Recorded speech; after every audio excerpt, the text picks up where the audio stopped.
Saludos y bienvenidos una vez más a Voces Virtual, un espacio educativo donde estaremos compartiendo con ustedes diversos temas de salud para el beneficio de las comunidades.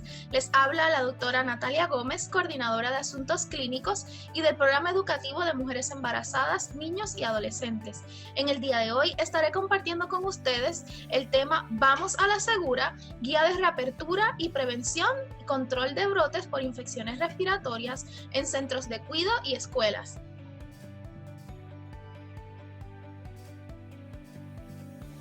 Voces es una organización comunitaria sin fines de lucro, impulsada por voluntarios y donaciones privadas. Nuestra misión es fomentar comunidades saludables a través de la educación y la inmunización para prevenir enfermedades infecciosas. Desde nuestra fundación, en el 2013, hemos desarrollado una amplia red de colaboradores de más de 100 organizaciones que han impactado con educación e inmunización a sobre 500,000 personas en Puerto Rico.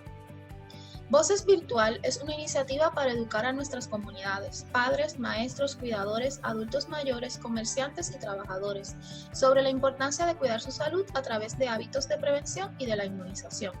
Esta iniciativa educativa es posible gracias al apoyo de Direct Relief. Descargo de responsabilidad. El contenido de esta presentación fue preparado por Voces como información educativa general y es correcta al momento de su publicación original en mayo de 2020. La información puede cambiar día a día, por lo que debe estar atento a las recomendaciones del Centro para el Control de Enfermedades, CDC por sus siglas en inglés, y del Departamento de Salud de Puerto Rico. La información está resumida y no pretende ser una fuente de referencia completa sobre los temas presentados. Esta presentación no debe sustituir una consulta con un profesional de la salud. Antes de tomar una decisión de salud, debe consultar con un profesional de la salud de su confianza. Esta presentación puede contener material bajo copyright que no ha sido específicamente autorizado por el dueño del copyright. Se utiliza tal material bajo la presunción de que su uso educativo sin fines de lucro constituye fair use, según provisto en el título 17, capítulo 1, sección 107 del US Copyright Law. Si usted desea usar tal material para propósitos suyos que van más allá del tal fair use, primero debe obtener permiso del dueño original del copyright. Objetivos. En esta presentación, logramos recomendar formas de prevención de un brote por infecciones respiratorias en centros de cuidados de niños y las escuelas, según recomendado por los Centros de Control de Enfermedades, CDC, y la Academia Americana de Pediatría. Presentar las recomendaciones y consideraciones especiales de prevención para ser adoptadas por los padres, maestros y cuidadores de niños en centros de cuidado de niños y las escuelas. Exponer las recomendaciones sobre medidas de seguridad, precaución en tiempos de COVID-19 influenza. Recomendar los pasos a seguir durante un brote de infecciones respiratorias en centros de cuidado de niños y en las escuelas.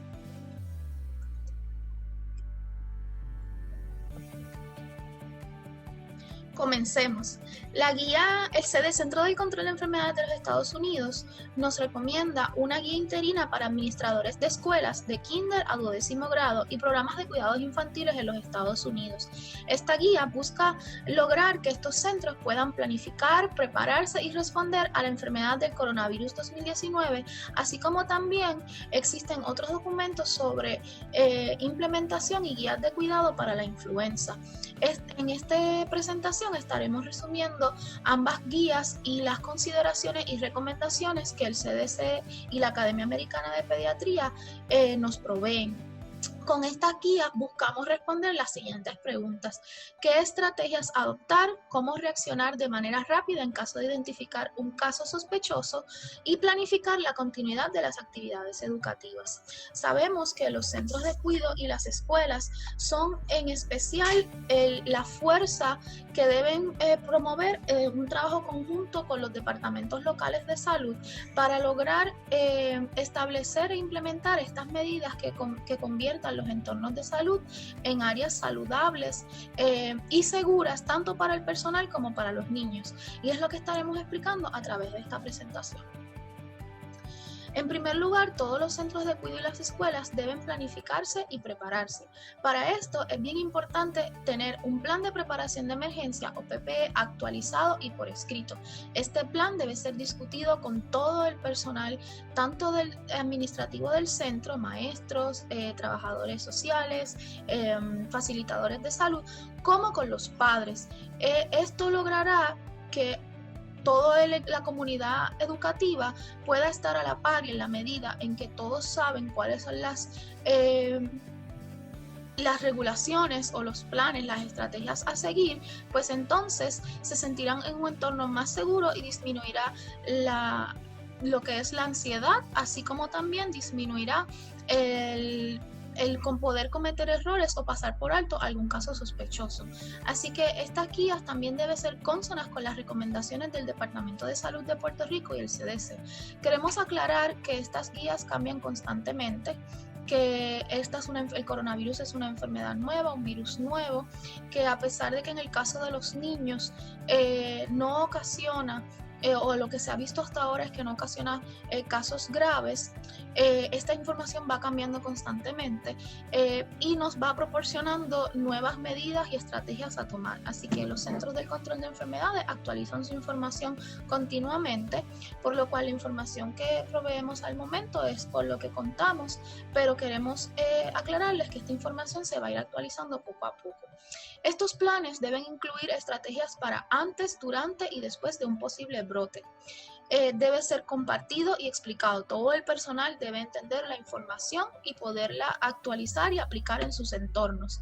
También se deben establecer estrategias de mitigación en la comunidad, y estas no son más que estrategias que permiten al personal saber qué hacer en casos de que no hayan casos sospechosos o que se encuentre un caso sospechoso. ¿Cómo vamos a actuar? Como veremos a continuación. ¿Qué hacer cuando no hay transmisión o transmisión moderada en la comunidad? Tenemos unos pasos específicos que hemos resumido de acuerdo a las guías. Y tenemos en primer lugar prepararse. Prepararse siempre va a ser la mejor opción de prevención. Tener unas medidas por escrito y planificadas, que sepamos cómo actuar en medio de algún caso sospechoso o antes de que haya algún caso sospechoso, nos permitirá tomar las mejores medidas del lugar y proteger la salud de nuestra comunidad. También se recomienda enseñar y reforzar prácticas de higiene, que discutiremos más adelante, intensificar las tareas de limpieza y desinfección. Estas son medidas que deben estar siempre en un ambiente o que siempre tenemos en un ambiente escolar o en un centro de cuidado, pero en estos momentos debemos intensificarla, debemos preocuparnos por saber la diferencia entre el proceso de limpieza y desinfección, y también poder saber que el equipo que se está utilizando, que las medidas que se están tomando son las adecuadas. También se debe monitorear el ausentismo de tanto del personal como de los niños. Exigir a que el personal y estudiantes enfermos se queden en casa. Esto es clave. Si hay una persona que se siente enferma, que tiene signos o síntomas de fiebre, tos, que se siente mal, que está sospechoso de si puede estar enfermo, debe de llamar y avisar que no va a asistir a la escuela, ya sea personal o niño, porque no debe entrar al centro escolar para evitar un posible brote. También se deben establecer procedimientos para alguien que se enferma en la escuela. Es decir, que si detectamos un caso o de alguien sospechoso dentro de la escuela, ¿qué vamos a hacer? Lo estaremos discutiendo más adelante. Otra de las medidas es monitorear los cambios de propagación en la comunidad. Ahora mismo estamos viviendo la pandemia por COVID-19 y esto cambia día a día. En el caso de Puerto Rico, sabemos que según se vaya reabriendo los negocios, la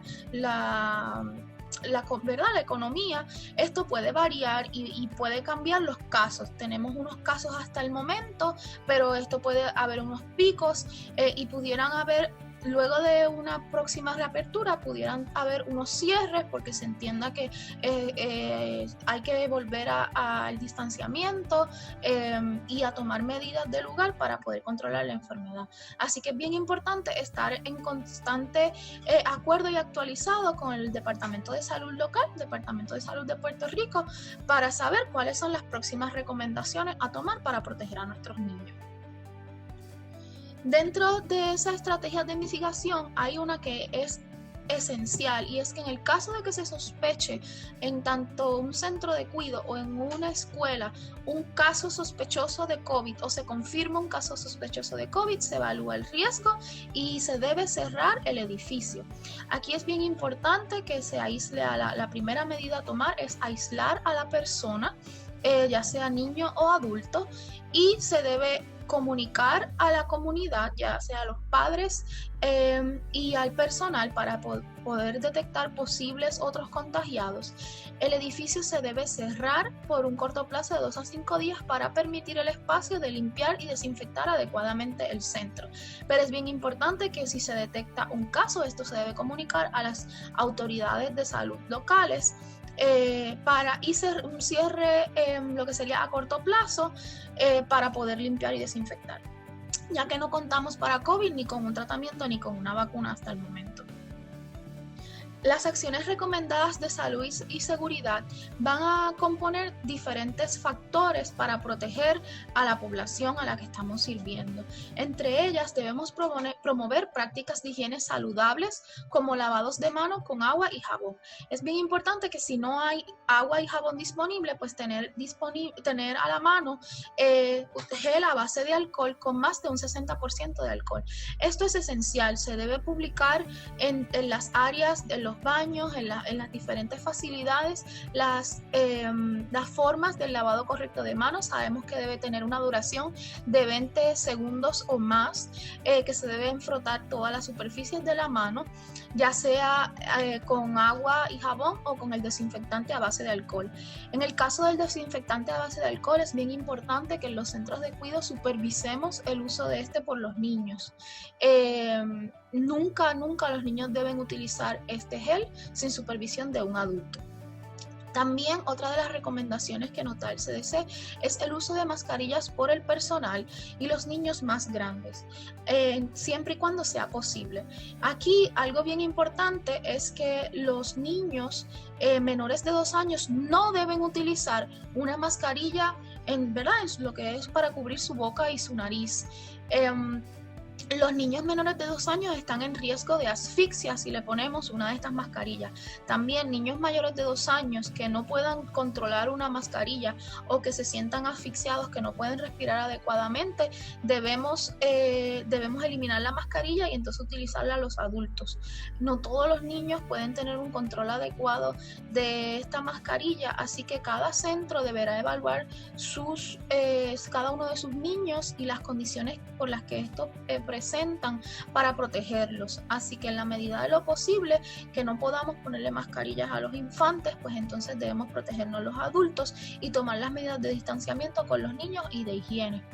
Es bien importante aclarar que la mascarilla en el caso de los adultos debe ser utilizada adecuadamente, debe cubrir tanto boca como nariz. Si cubrimos solamente la boca, estamos exponiéndonos, ya que este virus se transmite a través de partículas respiratorias que se expulsan tanto por la nariz al respirar como al hablar, al toser, así que es bien importante que cubra el área facial de la nariz y la boca completamente.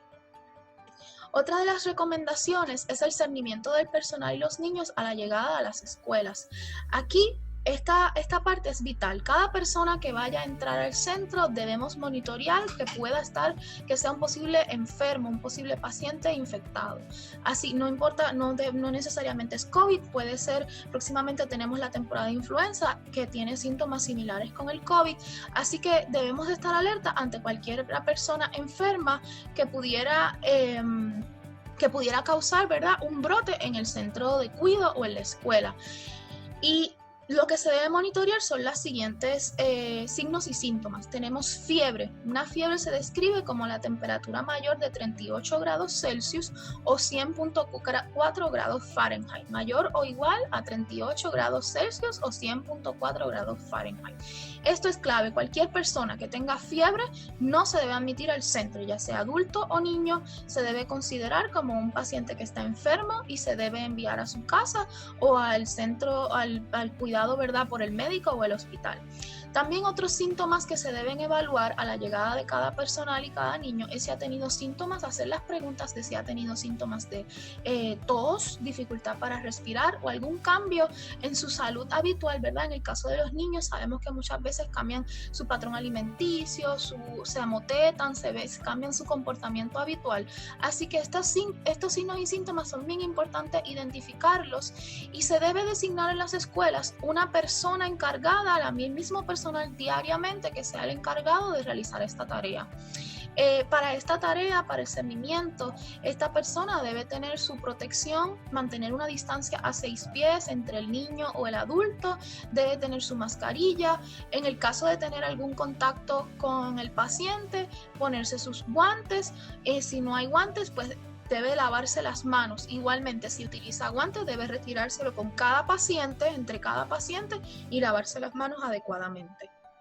También, en el caso de que, como mencioné anteriormente, hay alguna persona que sospeche que está enferma, se le debe solicitar a los estudiantes y al personal que se queden en casa.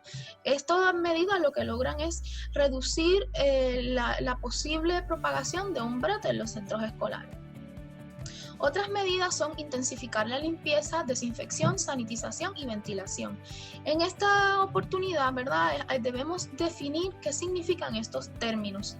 Según el CDC, la limpieza elimina suciedad e impurezas de superficies o objetos. ¿Qué quiere decir esto?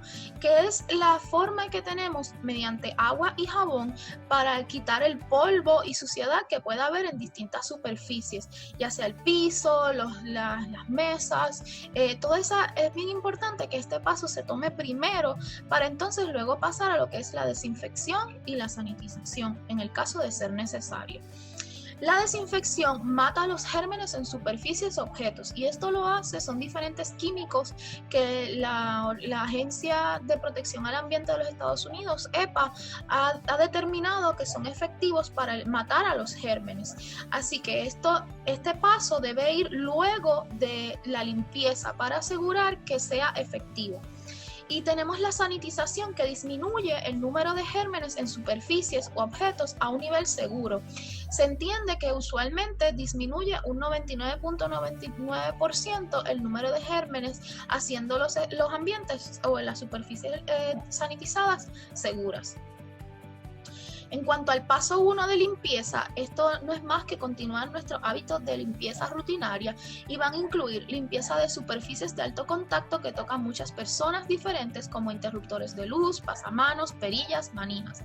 También tendremos la limpieza de los pisos, aspiración de las entradas y áreas de alto tránsito, eliminación de basura, la limpieza de los baños, limpieza de ventilaciones de aire acondicionado, limpieza de manchas en paredes, limpiezas de manchas en alfombras y desempolvar superficies y artefactos de iluminación. Esta limpieza de rutina lo que va a lograr es que podamos tener una superficie bastante limpia para que entonces cuando usemos el desinfectante este pueda ser más efectivo y pueda eliminar los gérmenes, matar los gérmenes, que es nuestro objetivo final. El paso 2, como mencioné, es la desinfección. Hay unas áreas de alto riesgo que las escuelas deben garantizar la limpieza y desinfección antes de que se produzca un caso confirmado de COVID en la escuela o de alguna otra infección respiratoria, como es el caso de la influenza. Y estas áreas van a incluir la oficina de salud. En estas áreas tenemos lo que son las camillas, el escritorio que utiliza la persona, usualmente es la enfermera la que está en estas áreas, y es bien importante que entre paciente y paciente estas áreas se limpien y se desinfecten adecuadamente para evitar el contagio entre paciente y paciente. Así que se recomienda también que, si en la medida de lo posible, se utilicen cobertores desechables para las camillas. También tenemos lo que son los comedores escolares. En este ambiente de los comedores escolares hay varias recomendaciones, y es que se deben espaciar, se deben limpiar entre grupo y grupo las áreas, se debe desinfectar, y los niños deben estar separados a 6 pies de distancia cada uno. Si esto no es posible, pues entonces otra recomendación es tener a los niños comiendo en sus salones, habilitar un área para comer en sus salones, de manera tal que no se mezclen los grupos. Otras áreas son las salas deportivas o de juego, donde se deben limpiar y desinfectar las alfombras, los materiales matres que se comparten, y los niños no deben, al momento de que estén en un mismo grupo, no deben estar juntos en estas áreas, es decir, que las actividades deben realizarlas dentro de esa área por individual, conservando el distanciamiento social, y en adición deben tener un adecuado control entre grupo y grupo de que se realice una limpieza y desinfección adecuada. También incluyen otras áreas que se usan o se tocan con frecuencia, como son los baños o áreas de los salones, áreas de alto contacto que se deben limpiar y desinfectar diariamente.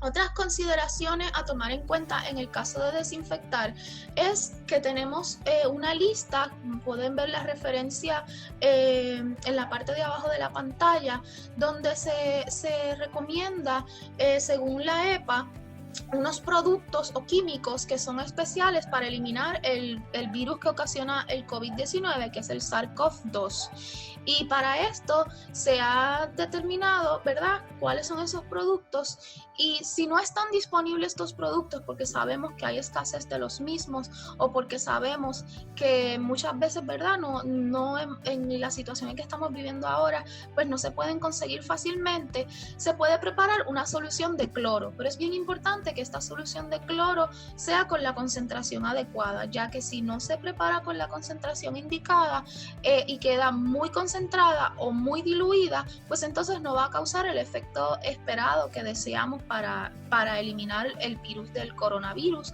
y también la influenza, que es otro de los virus que se puede eliminar de esta forma. Y la medida es 75 mililitros o 1/3 de taza de cloro diluido en 1 galón de agua. Así que vamos a mezclar estos componentes en 1 galón de agua y de esta forma tenemos una preparación de cloro que podemos utilizar para limpiar las superficies. Es bien importante seguir las etiquetas de los productos de desinfección, tanto de esta solución de cloro como de los otros productos que podamos conseguir, ya que estos productos van a tener directrices diferentes para que funcionen, que van desde la concentración, cómo se debe aplicar. Muchos de estos productos debemos aplicarlos rociándolos y dejándolos de 5 a 10 minutos y luego limpiar la superficie. Otros solamente se deben de rociar y dejar al aire libre. Es bien importante tener una adecuada ventilación, ya que estos productos emiten gases tóxicos y si no hay una adecuada ventilación, pues podemos intoxicarnos con estos productos. Deben ser manejados solamente por el personal capacitado para ello, y en adición no deben haber niños presentes al momento de realizar estas técnicas de desinfección. También algo bien importante son no mezclar los productos, ya que una mezcla de estos productos que no está diseñada o que no está indicada por la EPA puede ocasionar gases que son tóxicos y que pueden irritar las vías aéreas, afectando a la persona que los está aplicando. Así que es bien importante tomar estas consideraciones de lugar. Otras recomendaciones es que se deben publicar los signos y síntomas principales relacionados con las enfermedades discutidas. Estas deben estar visuales alrededor de toda la comunidad, alrededor de todas las facilidades, de forma tal que cualquier persona pueda identificar y conocer más sobre cómo identificar la enfermedad y qué hacer en caso de identificarla. Debe ser importante que cualquier persona que se sienta enferma se quede en casa. Nuevamente lo repito, esto es sumamente importante para controlar la enfermedad. En el caso de COVID tenemos varios síntomas, hay 3 principales que se han descrito hasta el momento: fiebre, tos, dificultad para respirar. Otros síntomas que se han detectado, a pesar de que el 80% de las personas son asintomáticas, pero hay otros síntomas que se han detectado que pueden ser falta de olfato o de gusto, conjuntivitis, hay otras manifestaciones en la piel que se han descrito, así que es bien importante que ante la presencia de cualquiera de estos síntomas pues nos levante una alerta. En el caso de la influenza se parece un poco, es una infección respiratoria causada por otro virus, el virus de la influenza, y se parece un poco a los síntomas, así que hay que estar también atentos. Y es fiebre, tos, dolor de cabeza, malestar general, dolor de garganta, secreciones nasales o fatiga. Como mencioné, debemos monitorear el ausentismo y crear un plan en caso de que aumente. ¿Qué conseguimos con monitorear el ausentismo? Lo que conseguimos es tener un control o manejo de que en caso de que comiencen los pacientes o el personal, debo decir, de los centros a faltar, ya sean tanto niños como personal administrativo, pues nos debe levantar una sospecha, una alerta de que algo está pasando. Así que los administradores o los facilitadores de salud, que usualmente son los encargados de monitorear estos casos, deben estar atentos de si comienzan a faltar estudiantes, cuál es la razón, qué ha pasado, si es por una misma sintomatología, si son causas que no están relacionadas, pero que se deban tomar en cuenta, de manera tal que si se comienza a ver un patrón, pues se puedan implementar las medidas del lugar, de entonces ver con quiénes esas personas estuvieron en contacto, si hay que cerrar la escuela, si hay que poner algún grupo en cuarentena, qué personas pudieron haber estado contagiadas, así que es bien importante monitorear el ausentismo. También se debe capacitar a todos los empleados y protocolos en salud y protocolos de seguridad. Según OCHA, el Departamento de Trabajo para el Regreso a las Escuelas nos pide que se haga un plan y que se identifique cómo se van a manejar las diferentes situaciones en todos los ambientes, pero en este caso estamos hablando de los centros de cuidado y las escuelas. Así que esto es sumamente importante, que todo el personal entienda cuáles son las medidas a tomar y contra qué es lo que se está trabajando. Se deben también ajustar las actividades y procedimientos para limitar el intercambio de artículos como juguetes, pertenencias, suministros y equipos. Y limpieza y desinfección luego de su uso. En este caso, lo que buscamos es evitar que los niños en sus diferentes actividades a todos los niveles eviten el compartir utensilios que pudieran contaminarse. En el caso de los infantes, sabemos que muchas veces se llevan juguetes o artículos a la boca. Si esto se detecta, esa pieza debe ser removida del ambiente para posterior limpieza y desinfección. Y ambos, tanto el niño como el adulto, ¿verdad?, que remueve esta pieza, debe tener un adecuado lavado de manos. Esta pieza no se debe compartir hasta que no se haya hecho una adecuada desinfección. Así que es bien importante evitar, en la medida de las actividades que estructuremos, que no haya ese compartir de los utensilios que pudieran ser posibles contaminantes entre los niños. Se debe seguir fomentando el distanciamiento social. Sabemos que este es un nuevo estilo de vida. Todavía no tenemos una cura ni un tratamiento para COVID, así que debemos seguir continuando con lo que es el distanciamiento social. La medida de distancia regular, en la medida de lo posible, es 6 pies. En el caso de las escuelas hay unas particularidades de cómo podemos implementar este distanciamiento social, y las guías lo resumen de la siguiente forma. Se deben tener grupos pequeños y limitados, es decir, que cada centro, cada escuela, esto es bien particular para cada centro, de acuerdo al tamaño de sus salones, a la matrícula que tengan, deben tratar de limitar sus grupos a que sean lo más pequeño posible, de forma tal que entre cada niño puedan dejarse una distancia de 6 pies de distancia. Esto va a ayudar a que haya un posible contagio entre un niño y otro. También se debe evitar la mezcla entre grupos. Quiere decir que se debe destinar un personal que sea un mismo maestro el que esté con un solo grupo y que ese grupo se quede en un solo área. Tratar de evitar que se compartan actividades en cuales salón 1 con salón 2 se mezclen o estén en contacto, para así tratar de tener un distanciamiento social y evitar que estos grupos se puedan encontrar y compartir, ¿verdad?, posibles infecciones. Se debe controlar la distancia entre los niños al jugar. Sabemos que esto es una parte importantísima del crecimiento de nuestros niños en las horas de juego, pero estos juegos deben modificarse para poder continuar el distanciamiento social. En la hora de la siesta es otro lugar, en el caso de los infantes y de los niños pequeños, ¿verdad?, que toman su hora de siesta, donde debemos tener unas particularidades esenciales, y es que se debe tener una distancia nuevamente de 6 pies entre matre y matre. Ese matre se debe limpiar, desinfectar después de cada uso. Se le puede poner unas cobertores sanitarios o un cobertor que se pueda lavar luego de cada uso, ya sea en el centro, que hay centros que tienen servicios de lavandería, o los padres se los lleven y traigan una pieza nueva para evitar nuevamente el contagio. También se deben colocar a los niños lo que se llama head to toe, que es cabeza con pie, es decir, un niño que el primer niño esté colocado la cabeza hacia arriba, el siguiente la cabeza hacia abajo y los pies hacia arriba, de forma tal que no quede cabeza con cabeza. De esta forma garantizará o ayudará a disminuir el posible contacto al dormir, ¿verdad?, de esas secreciones que emitimos al respirar. También otro de los mecanismos que se deben implementar o se recomiendan implementar en las escuelas es la hora de la entrega y recogido de niños. Aquí hay varias consideraciones y es primero que se deben colocar estaciones de higiene de mano en la entrada del establecimiento. También se debe tener una sola entrada y una sola salida para evitar ¿verdad?, que puedan haber múltiples personas entrando por diversos sitios. Aquí es bien importante que los padres no deben entrar a los centros, sino que debe haber una persona encargada del centro que sea la que siempre reciba al niño y lo lleve a su salón de clases, para evitar también el contagio. Los niños antes de entrar a las clases o a la escuela deben lavarse las manos, los adultos también, el personal administrativo debe hacerlo también. Es bien importante, otra de las recomendaciones es escalonar los horarios de entrada y salida para evitar el acúmulo de padres esperando para entregar a sus hijos. Podemos hacer una hora de entrada donde Salón 1 entra, por ejemplo, a las 7 de la mañana, Salón 2 a las 7 y cuarto. De esa forma logramos evitar que haya una gran cantidad de padres a la hora de entregar a los niños y que el personal designado para la limpieza y la higiene de mano a la hora de llegada pueda ser efectivo y no se sature.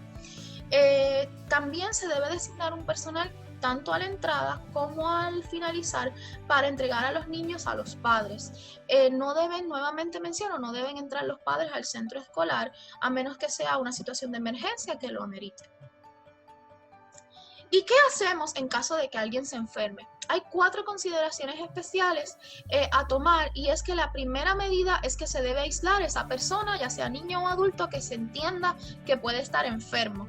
Así que el centro escolar debe tener un cuarto de aislamiento preparado para esto, un cuarto aparte que se utilice solamente para mantener a personas sospechosas, en la medida en que se puede facilitar que esa persona vaya a su casa o al hospital o al centro de cuidado médico de acuerdo a su condición de salud.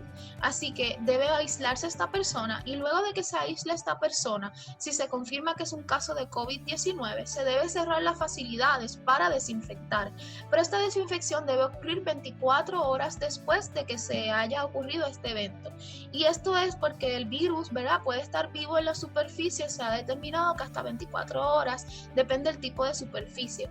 Así que esto facilitará por mínimo 24 horas que ese virus se haya muerto y la persona, el equipo de limpieza que vaya a hacer la desinfección, disminuir el riesgo de que estas personas pudieran contagiarse. Y también se debe avisar al resto del personal escolar y los padres de la situación ocurrida y a las autoridades locales, de forma tal que se puedan rastrear posibles otros casos contagiados y que personas que estuvieron expuestas al paciente enfermo, pues entonces se pueda hacer la cuarentena o las medidas de aislamiento del lugar.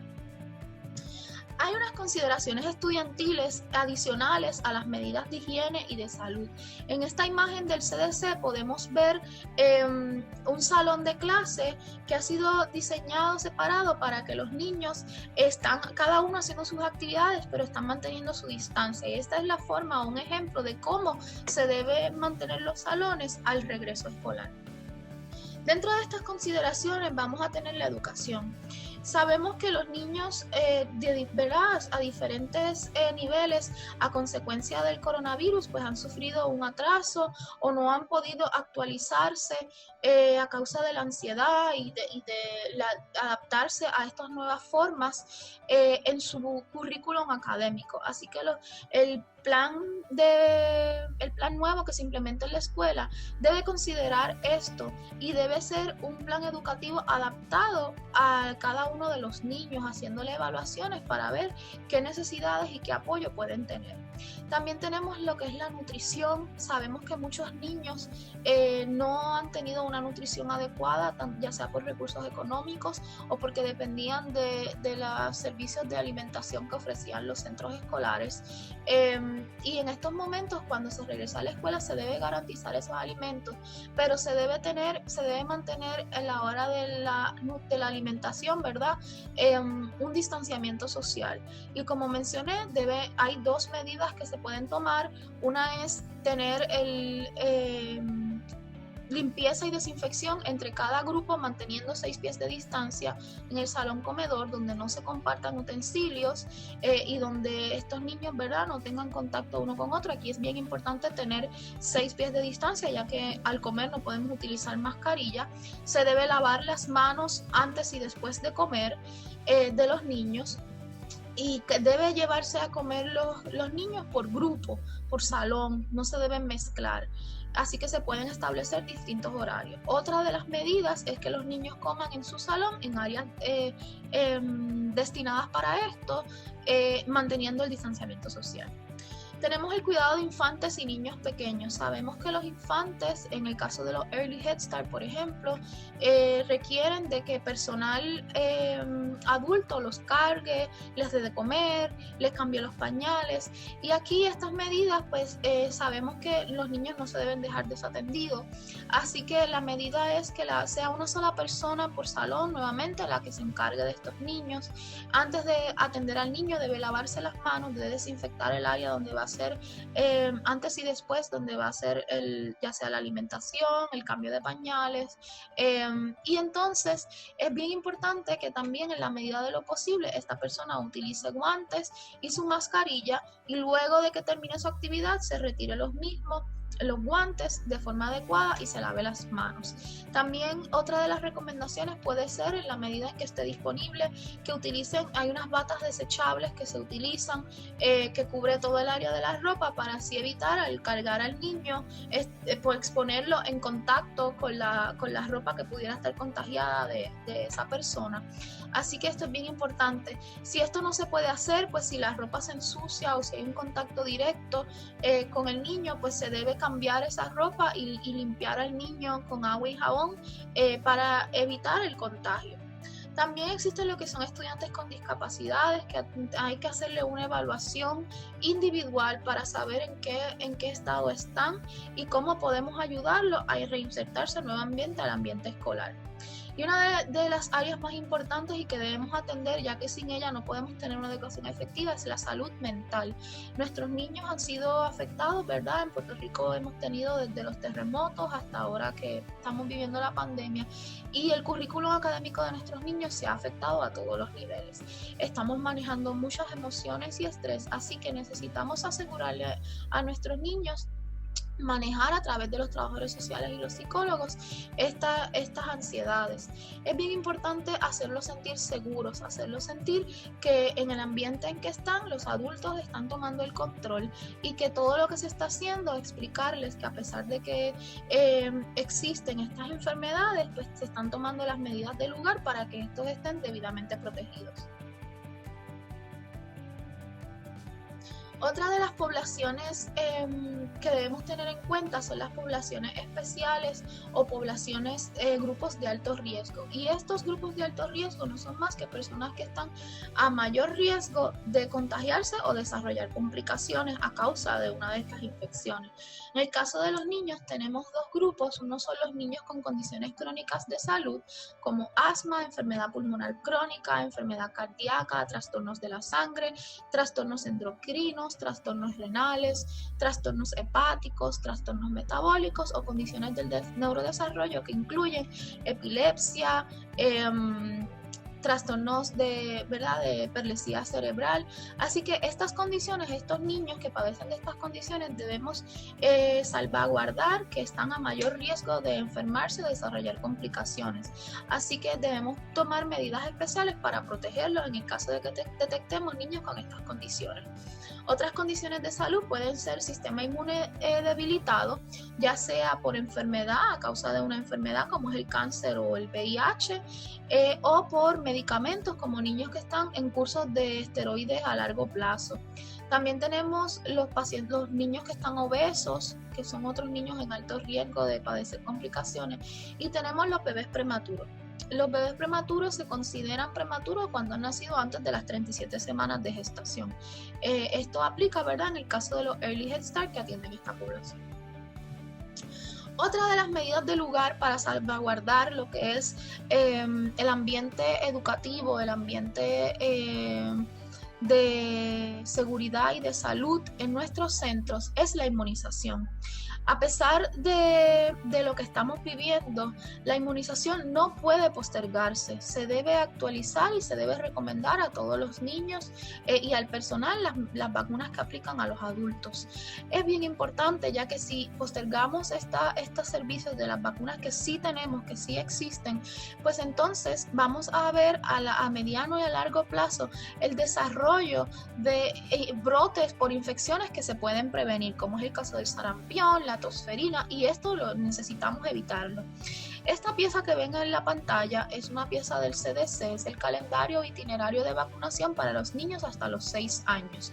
Esta es la pieza para padres, donde indica por ejemplo, si tomamos como primer caso la hepatitis B, tenemos las que están en azules, cuando se recomienda una dosis de una vacuna. Por ejemplo, la primera dosis de hepatitis B debe ser el nacimiento, y los recuadros amarillos corresponden a las siguientes dosis que se pueden administrar en periodos variables. Por ejemplo, la segunda dosis entre el primer y segundo mes de vida, y la tercera dosis entre los 6 meses y los 18 meses de vida, así por consiguiente.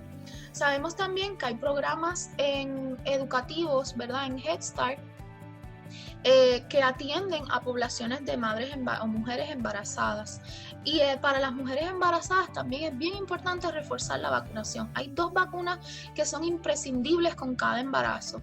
Tenemos la vacuna de influenza, que está indicada para cualquier trimestre del embarazo, una dosis, y la vacuna de tétano, una dosis también, pero en el último trimestre, entre la semana 27 a la 36. Esto garantizará no solo la salud de la madre, sino la salud del infante, que durante los primeros meses de vida queda desprotegido porque no se le pueden administrar esas vacunas. Aquí vemos también el mismo calendario para los niños de 7 hasta los 18 años, las vacunas que están recomendadas por edad. Tenemos el recuadro verde, son las casillas que indican cuando se recomienda la vacuna para todos los niños, a menos que haya una contraindicación médica. Tenemos los recuadros anaranjados, que son casillas que indican que la vacuna se debe administrar a un niño que esté poniéndose al día con las vacunas. Es decir, si por alguna razón se ha atrasado en una de sus series de vacunas, este es el momento para administrar la dosis de vacuna. Los recuadros violetas corresponden a las vacunas indicadas para niños con condiciones crónicas o situaciones de estilos de vida que requieran que se administren estas vacunas. Y los recuadros azules claros son para los niños que no tengan mayor riesgo, que pueden recibir la vacuna si así lo desean, después de que su proveedor médico o pediatra así se los indique. En el caso de la vacuna contra influenza, sabemos que próximamente comenzamos la nueva temporada de influenza, que comienza cada año entre agosto, a finales, ¿verdad?, de agosto. Y la vacuna se debe administrar a inicios de la temporada. Es la mejor recomendación para así poder estar protegidos durante toda la temporada. La vacuna de influenza, en el caso de los infantes, de los niños, se ha encontrado que reduce un 60% el riesgo de muerte por esta enfermedad en los niños sin enfermedades crónicas. Es decir, que 6 de cada 10 niños que se vacunan contra la influenza les reduce la probabilidad de muerte. Esto es sumamente importante, ya que es una forma, ahora que estamos viviendo el coronavirus, podemos tener casos de coinfección o niños o adultos que estén infectados tanto con coronavirus como con influenza, y queremos evitar esto. Así que para poder evitarlo, queremos informarles que la vacuna es segura, que está igual que todas las vacunas, pasa por las distintas pruebas que hay para asegurar que sea el producto que llega al brazo de un niño o de un adulto sea seguro y efectivo. Es bien importante que la vacuna de influenza esté indicada a partir de los 6 meses de edad, así que los niños menores de 6 meses deben ser los adultos quienes se vacunen, las mujeres embarazadas para conferirle la protección a los niños, para protegerlos contra esta enfermedad. A partir de los 6 meses se recomienda una dosis anual, y una consideración especial es que cuando es la primera vez que se va a vacunar a los niños, se recomiendan menores de 8 años, se recomiendan 2 dosis la primera vez. Una el día que se administra la primera dosis, y la segunda dosis un mes después, o lo que se llama booster, un mes después de haber puesto la primera dosis. Esto garantizará una mejor recepción, ¿verdad?, del cuerpo y de creación de anticuerpos para protegernos contra esta enfermedad, proteger a los niños contra esta enfermedad. Ya luego de esta primera vez, las siguientes temporadas se recomienda una sola dosis al año. Otra aclaración es que la vacuna de influenza no ocasiona esta enfermedad. Esta es una vacuna de virus muerto. Hay pacientes que dicen, me puse la vacuna y me enfermé. Lo que ocurre es que se ponen la vacuna durante la temporada de influenza y pudieron haber estado incubando el virus y coincidió con la administración de la vacuna y desarrollan síntomas. Y no fue a consecuencia de la vacuna, sino que ya estaban incubando la enfermedad. La vacuna de influenza se demora 2 semanas en crear anticuerpos luego de que se administra, así que no es una protección inmediata. Por lo tanto, se debe recomendar al inicio de la temporada. Otra de las recomendaciones es que esta vacuna se indica una vez al año, porque este virus muta constantemente, así que debemos administrárnoslas una vez al año. Hay pacientes que se lo administran a mediados o finales de cada temporada, y entonces no dan espacio a que hayan los 12 meses calendarios que recomendamos una vez al año. Pero esto no es contraindicación para volverse a vacunar, no importa si no han pasado los 12 meses, pero ya es la nueva temporada, es una nueva vacuna y se puede volver a administrar la dosis correspondiente de la vacuna. Tenemos otros recursos que queremos invitarles a que visiten y a que participen de los mismos, ¿verdad? Están disponibles en las diferentes páginas que vamos a mostrar en español y que van a facilitar completar sus planes de emergencia, así como adiestrar a su personal. Esta es una lista de verificación para maestros y padres que tiene el CDC, donde los ayuda a cuáles son esas medidas estratégicas que ambos tienen que estar al pendiente para planificar, prepararse y cómo actuar en caso de un niño enfermo. Otro de los recursos es una guía de limpieza y desinfección para los centros de cuidado infantil y escuelas que hemos preparado, que va a estar acompañando esta presentación, para cuáles son, determinar con más detalle cuáles son esos pasos de desinfección, de limpieza, cuáles son las áreas específicas que debemos tomar en cuenta, cómo desinfectar, así que cuáles son esos productos que debemos utilizar. Los invitamos a que puedan accesar esta página.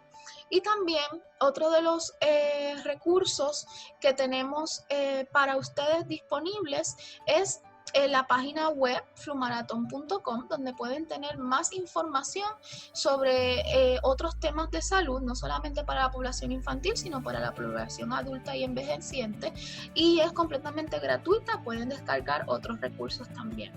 Así que los invitamos a conectarse y a participar de la misma. Preparándonos para el futuro. Hasta que no exista una amplia disponibilidad de una vacuna o tratamiento para COVID-19, existe un riesgo de futuras oleadas de enfermedades que afecten a las comunidades en todo el país.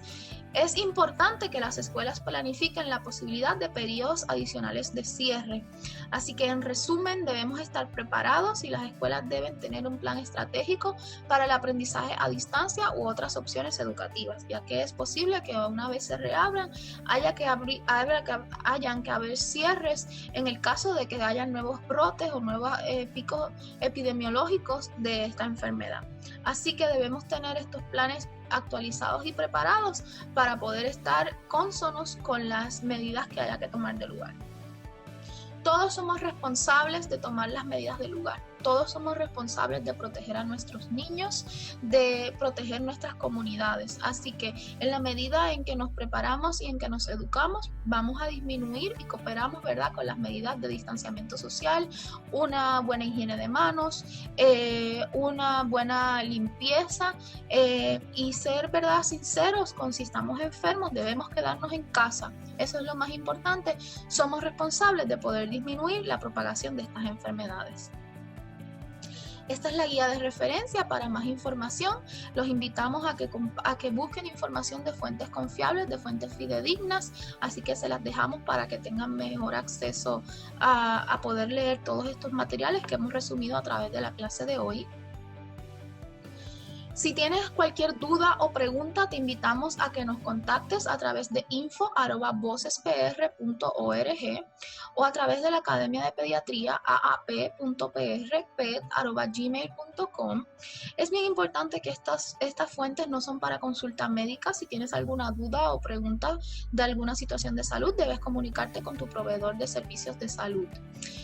También nos puedes comunicar a través de nuestras redes sociales, Facebook, nuestra página web, y si deseas localizar algún centro de vacunación o el centro de vacunación más cercano que te corresponda, tenemos la página dondemevacuno.com, que es una página de geolocalización donde podrás ingresar el municipio donde residas y te van a aparecer una lista de los centros cercanos de acuerdo a tu plan médico y si es un niño o un adulto. También está la página del Departamento de Salud, donde no solo podrás descargar información educativa, sino podrás accesar a la información de los centros de salud, www.vacunatepr.com. Muchísimas gracias por su participación en este webinar. Los invitamos que sigan conectados con nosotros a través de nuestras redes sociales. Para cualquier duda o pregunta nos pueden escribir a info@vocespr.org y recuerda, todos somos responsables de parar este virus. ¡Hasta la próxima!